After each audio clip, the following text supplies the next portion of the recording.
Hello student, welcome to my classes. बेटा मैंने 9th class का चैप्टर शुरू करवाया है पॉवर्टी एज ए चैलेंज। उसका ये सेकंड और लास्ट पार्ट है। अगर आपने चैप्टर को सीरियसली और ध्यान से समझना है तो आप फर्स्ट पार्ट देख लें, जिसका लिंक मैं डिस्क्रिप्शन में दे दूंगा। इससे पहले मैंने एक सीरीज शुरू की है जिसमें आपके सेल्फ स्टडी के very short question answer, short question answer, long question answer line to line समझाऊंगा और हिंदी में समझाऊंगा। अगर आपने वो वीडियो देखनी है, आप वीडियो के डिस्क्रिप्शन में अगर लिंक मिलता है तो ठीक है, नहीं तो प्लेलिस्ट में जाके आप देख सकते हो। पिछले वीडियो में हमने पॉवर्टी से रिलेटेड बात की है। इस वाली वीडियो में हम ये देखेंगे कि पॉवर्टी है जो वो ज़्यादा बढ़ कहाँ रही है। बट सब सहारन एशियन अफ्रीका के कौन से रीजन में आपको पेपर में आता है, तो सब सहारन, ठीक है, ये एक एरिया है, वहाँ पर पॉवर्टी गरीबी बढ़ रही है। याद रखना, जहाँ पर गरीबी बढ़ेगी उस देश की तरक्की कभी नहीं होगी।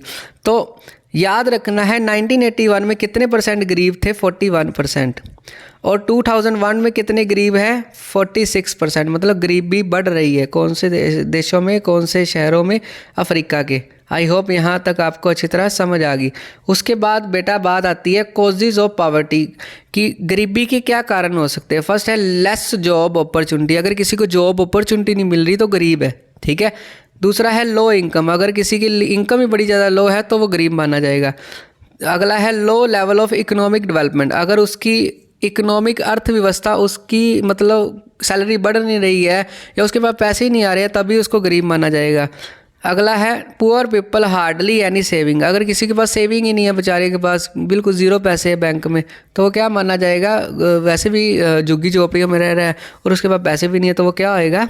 वो गरीब माना जाएगा। अब बात करते हैं कुछ फैक्ट्स की। फैक्ट ये है कि बट पॉवर्टी, गरीबी बढ़ रही है पर कम भी हो रही है गरीबी। बट स्प्रेड ऑफ इरीगेशन मतलब सिंचाई करने के, पानी देने के फसलों में, और ग्रीन रेवोल्यूशन से क्या होता है? फसलों में ज़्यादा प्रोडक्शन होती है और जिसके कारण क्या होता है? किसानों को कमाई ज़्यादा होती है। ये कौन से बीज यूज़ करते हैं? Seed HYV, high variety yield, ठीक है। इससे क्या होता है? मैनी जॉब्स क्रिएट होती हैं और जिसमें क्या है? पॉवर्टी को कम किया जा सकता है। अब बात आती है अगली और मोस्ट इम्पोर्टेंट कॉन्सेप्ट की, एंटी पॉवर्टी मेजर्स। एंटी का मतलब क्या होता है? ख़त्म करना। अब पॉवर्टी को ख़त्म करने के लिए हमारी सरकार ने बहुत सारे प्रोग्राम चलाए गए हैं, इसका मेन ऑब्जेक्टिव क्या है एंटी पॉवर्टी मेजर्स का? अगर पेपर में आता है तो India development is remove of poor, मतलब पुअर्स, पॉवर्टी को अच्छी तरह ख़त्म करना। इसका मेन एम क्या है? प्रमोशन ऑफ इकोनॉमिक ग्रोथ की प्रमोशन करना, सभी को बराबरी से हक मिले, ठीक है। Target anti poverty programme, target करना, प्रोग्राम चलाना, लोगों को अवेयर करना, पढ़ाना, बच्चों को पढ़ाओ अपने। इसलिए 14 से 18 साल के बच्चों को फ्री एजुकेशन है, मिड डे मील है, खाना भी फ्री दिया जाता है। आप अपने बच्चों को पढ़ाओ। पढ़ेगा इंडिया तो बढ़ेगा इंडिया, ये सुना होगा आपने। अब बेसिकली हमारी सरकार ने कौन कौन से प्रोग्राम चलाए हैं, पेपर में आ जाता होता है। तो सबसे पहले है नरेगा, NREGA। इसकी फुल फॉर्म है national rural employment guarantee act 2005। मतलब रूरल के लोगों को, गांव के लोगों को गारंटी काम मिलेगा, ठीक है। कितना मिनिमम काम मिलेगा? 100 दिन तक काम तो वो देंगे हर साल, ठीक है। पहले ये शुरू हुआ था 200 डिस्ट्रिक्ट्स में, अब बढ़ के कितने हो गया? 600 डिस्ट्रिक्ट्स में फैल गया है, ठीक है, जिलों में फैल गया है। दूसरा प्रोग्राम है नेशनल एम्प्लॉयमेंट गारंटी फंड। मतलब ये प्रोग्राम से आपको ऐसे याद रखना पड़ेगा, स्कीम्स हैं जो क्या है? गरीबी को ख़त्म करने के लिए हमारी सरकार ने चलाई हैं। उसके बाद अगली स्कीम है NEWP, national food for work, ठीक है, प्रोग्राम। अब ये क्या है? ये नेशनल मतलब इंडिया लेवल के ऊपर फूड दिया जाएगा जो भी वर्क करते हैं, छोटे काम करते हैं। अगला है PMRY। PM हमेशा प्रधानमंत्री से शुरू होएगा, प्राइम मिनिस्टर रोजगार योजना 1993, ठीक है, मेरी बर्थडे डेट। तो बेसिकली प्राइम मिनिस्टर रोजगार मतलब सभी को रोजगार देना, ये स्कीम चलाएगी। उसके बाद है REGP, rural employment generation programme. मतलब रूरल्स में, गांव में ये प्रोग्राम चलाना कि सभी को जॉब मिल सके। कब चलाएगा? 1995 को, ठीक है। उसके बाद अगली स्कीम है, ये बेटा स्कीम्स आपको एज इट इज़ याद रखनी पड़ेंगी। अगली स्कीम है आपकी प्रधानमंत्री PMGY, प्रधानमंत्री ग्रामोदय, ठीक है, प्रधानमंत्री प्रधानमंत्री ग्रामोदय योजना रिलेटेड टू शेल्टर हेल्थ। किससे रिलेटेड अगर आपको पेपर में आ जाता है PMGY, प्रधानमंत्री ग्रामोदय योजना, ये है शेल्टर मतलब लोगों को घर बना के देना, हेल्थ देना बढ़िया, एजुकेशन लोगों को एजुकेशन देना।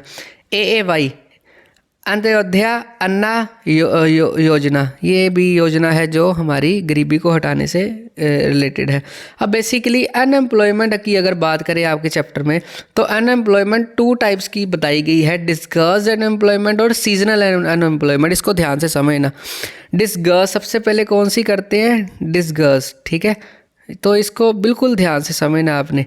डिस्गर्स कौन सी होती है, मान लो एक फील्ड है, खेत है, उसमें 10 लोग काम कर रहे हैं। कितने लोग काम कर रहे हैं, 10 लोग, ठीक है। तो सबसे पहले कौन सी कर रहे हैं, डिस्कस, ठीक है। 10 लोग काम कर रहे हैं और रोज़ के कितने पैसे कमाते हैं, एग्जाम्पल में 100 रुपीज़, 100 रुपीज़।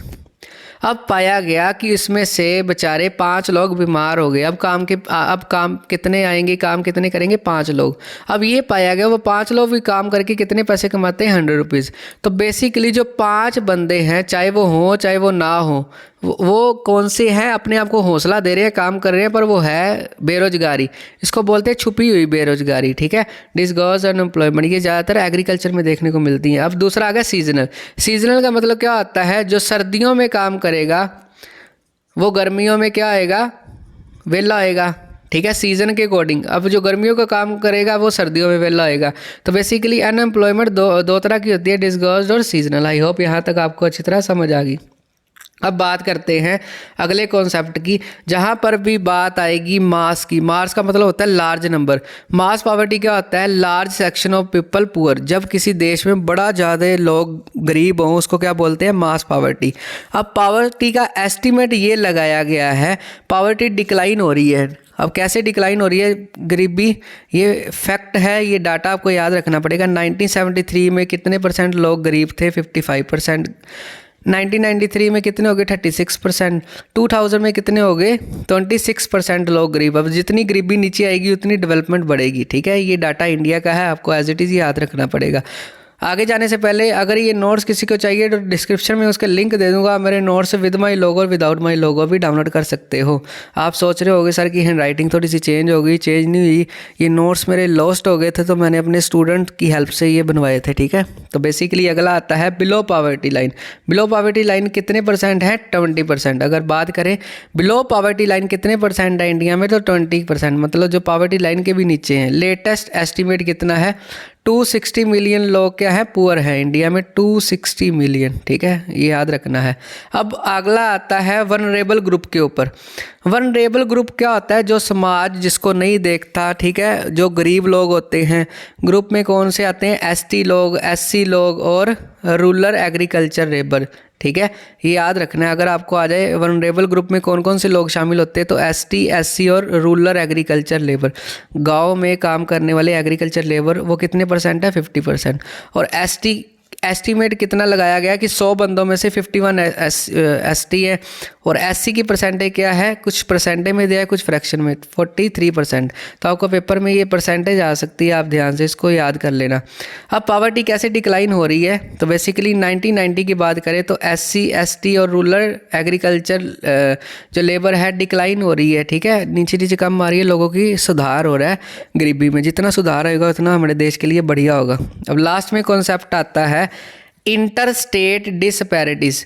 अब ऐसे तो नहीं है कि आपके एरिया में जितने गरीब लोग हैं उतने मेरे एरिया में होंगे, अलग अलग होंगे, ठीक है। तो इसको बोला जाता है इंटर स्टेट डिस्पैरिटीज़, मतलब अलग अलग, ठीक है।